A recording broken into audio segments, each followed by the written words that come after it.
ready again.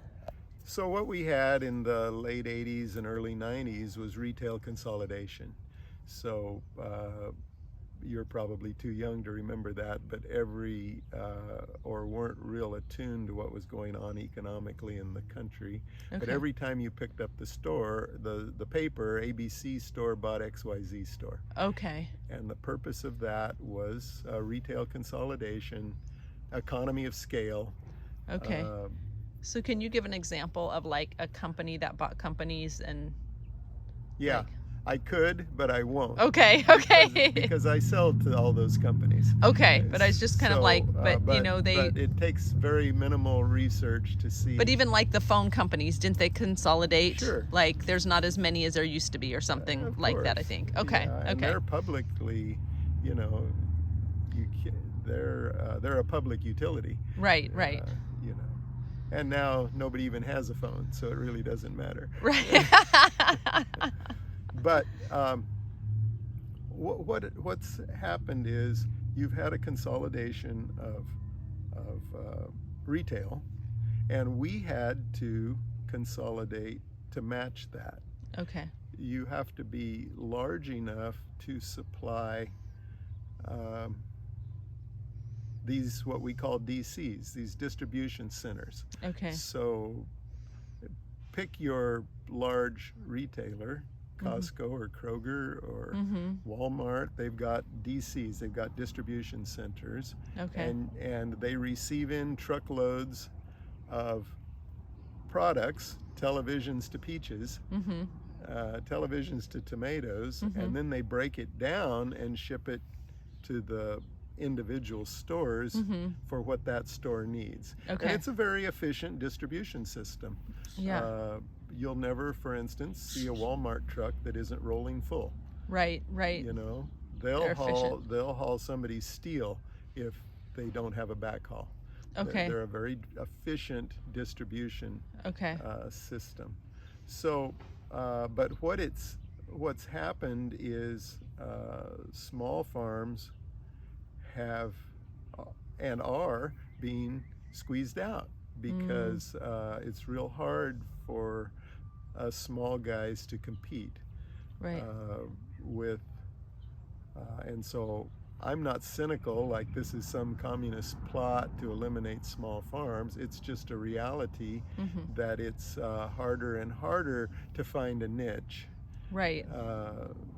that's valued by consumers, that's valued by retailers. Where we are right now, we believe that regenerative is valued by consumers. And we've taken the steps, the third-party audit. At this point today, we're the only regenerative organic produce farm in America certified at the gold level. Yeah. And all of our farms are now certified, all of our associated growers, which is only 18, and in the world, even in the world of organic, that makes up a medium-size operation. But at least here we are, we're organic, we're regenerative, we're EFI, so that stands for Equitable Food Initiative. EFI means we take really good care of our people. Regenerative says we take really good care of the soil. And it's not just us saying it. Here's this third party that came out, inspected it, tore into all of our records, visited the fields, talked to the people, and verified that what we're doing is what we say we're doing. So what's the answer? We have the largest transfer of farmland in during peacetime. The largest transfer of farmland during peacetime in the history of the world. So the average farmer's my age. He's in his mid-60s. We have a son that wants to keep doing this, but most don't. And so all those small farms are selling to the big farm next door. I was on a bank board until a few months ago, and we're just making a farm credit bank. And we're making bigger and bigger loans to less and less entities. Okay. You know, and to the smaller farmer. Yeah, the guy who only wants to borrow $1 million is hardly worth your time. Okay. You know. Okay. So you've got the people that need 50 or 80 million. Okay. And so that they can buy their neighbor's place. Okay. Kind of a thing. Okay. So what? I don't think that's good for the world, but it is what it is. I sure wouldn't want like a law that says you can only have little farmers. Right. Because I can show you small farmers that do a lousy job, and I can show you big farmers that do a good job. Yeah. And vice versa. I can show you big farms. Diversity, just like in the soil. Right? Variety. Yeah. So, but what we do has to work in the marketplace. Yeah. That has to be valuable in the marketplace. You know? And so what we're trying to do is say, look, this is how we're farming. Come out to the farm, check it out for yourself. If you don't believe us, here we've got these third-party certifications. Yeah. And then buy the fruit and taste it. Yeah, and it really comes down to education. I think so. Education of why healthy soil is so important in for the trees and for the product and for our own health. And Christy, who's driving this is the consumer. It isn't the retailer. So the consumers have the power. The consumers always have the power. So the consumers telling the retailer, we want our food to be grown this way. Yeah. Is it all consumers? No. But it's the thought leaders. We call them influencers these days. Yeah. They're the ones that are driving this. Secondly, retailers are in a dogfight themselves, you know. Right. ABC store is in a dogfight with XYZ store across the street. Right. You know, so how do they differentiate themselves?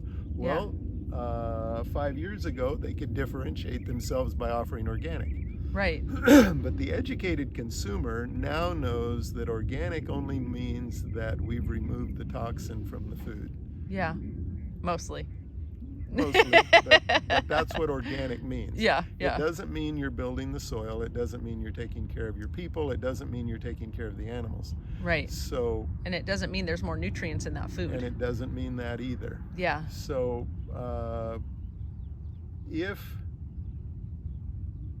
and that's why we've had to go, because organic has strayed from its original moral contract. Yeah. Organic has strayed. So we're trying to restore that.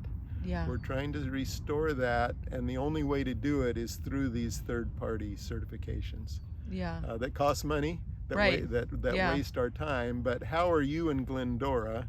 You can't travel 4 hours to get your peaches every week. Right. So you need a system you can trust that will deliver that sustainably grown, nutritious product to your local store. You know, the head of CCOF told me. And CCOF is? CCOF is California Certified Organic Farmers. It's the largest organic certifier in the nation, the oldest. Okay. And I was the treasurer of that organization until a few years ago. The CEO told me, Vernon, if my sister in Arkansas, if it isn't in Walmart, she can't get it. They don't have the system of farmers markets there that we have in California. Okay. So if she's going to have organic, say, and it's not in Walmart, she can't get it. Okay. So how do we get this stuff to the people? Yeah, more available. The people. We can't just say eat healthy if healthy isn't available. Right. That's a really good point. We are. There's work to do. There's work to do, and it can happen really fast. The American farmer, I truly believe, is the most adaptive businessman we have in America. Yeah. And he will produce what people are willing to pay for. Right. You right. know? And if this is what people wanted, this is how every farm would be. Right. You know? And I think the education has to come into place so they actually know that that's what they want. Yeah. Right? Because if they knew the difference, then they'd shop for the difference. So we can't necessarily, we could just bring buses or maybe high-speed rail, bring people to the farm and show them what we do and how we do it. But if we, in lieu of that, maybe we can sit on a berm and take some video and take it back to Glendora. Sounds like a good plan. Yeah.